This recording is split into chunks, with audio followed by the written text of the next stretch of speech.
Greetings, God beings.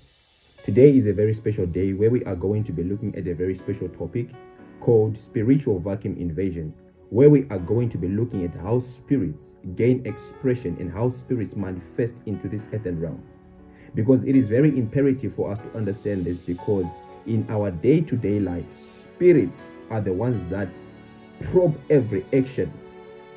So spirits are an invisible finger in every activity that happens in this earthen realm. We see it in the book of Job, where God was having a meeting with his council, where God asked the devil, he said, "From whence are you coming from?" And the devil asked and said, "I am coming from up and about into the world, seeking whom to devour."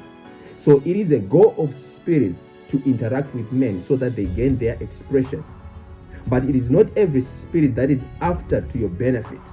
Some spirits are interacting with men so that they plunder men. So it is sad to see how this generation has fallen to the device of the devil. Yet the Bible strongly suggests that we become aware of the devil's devices, lest he takes an advantage. You see, there are many spirits fighting and scrounging to loot your soul so that they can gain expression over your soul.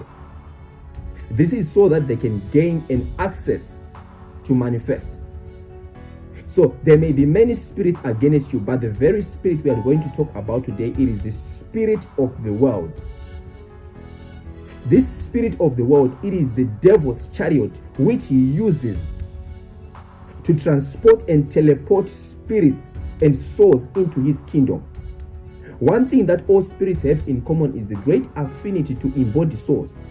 It is a technology of spirits called spiritual vacuum invasion, where spirits are into the business of making transactions over souls. The goal of spirits is to create a civilization and a government in this earthen realm where man is submitted to do their bidding so that they find expression. So whatsoever man does, it is to withhold meaning in their life. So when God made a man, he created him with a vacuum. That vacuum had a monitoring system, which was to make men to continuously come to the throne of grace. That vacuum was to occupy a certain hunger that makes men to continuously come up and about in the presence of God. So you see, the appetites a man developed after his fall were actually the natures of spirits that he gave allowance to his soul on the account of his obedience to the voices of many spirits and their counsel. So what men thought was just an ordinary desire was a portal connected to his soul to another dimension where spirits apart from the Spirit of God had to interact with him. This was so they would reflect their nature and project their being into this visible realm. So that vacuum is a gateway which spirits gain access to occupy your soul through the boundaries of your appetites. So without an appetite, spirits are limited so much to access the human soul. You see, in Romans 6:16, it says, "Know ye not that to whom you yield yourself as servants to obey, his servants are ye to whom ye obey, whether of sin unto death or of obedience unto righteousness."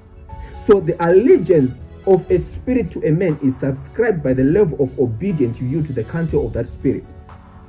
We are somewhat indirectly loyal to spirits by means of devices littered in our path. You see, there are so many things littered in our path that make us to interact with spirits.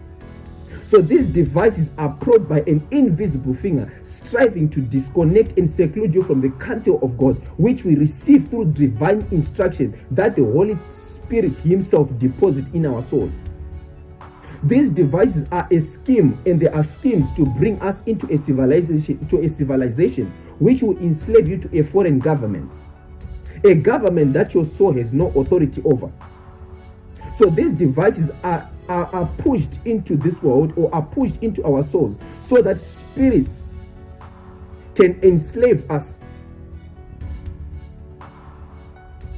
So this is so that spirits can gain an access to lure our souls through certain things that capture our attention and the things that steal our attention.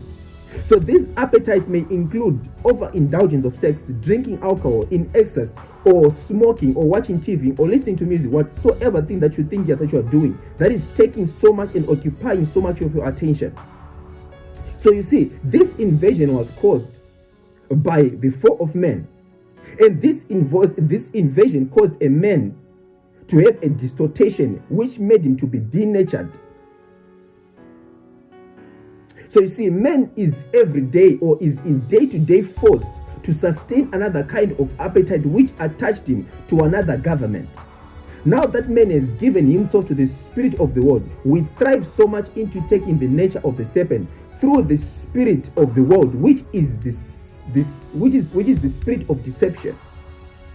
This nature is engrafted within the very heart of the Father of light. So we embody his nature through these three attributes: the lust of the eyes, the lust of the flesh, and the pride of life.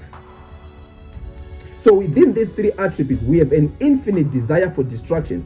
But God had to enact a new protocol, which is to restore and interact and to counteract the very spirit of the world through the protocol of the new birth.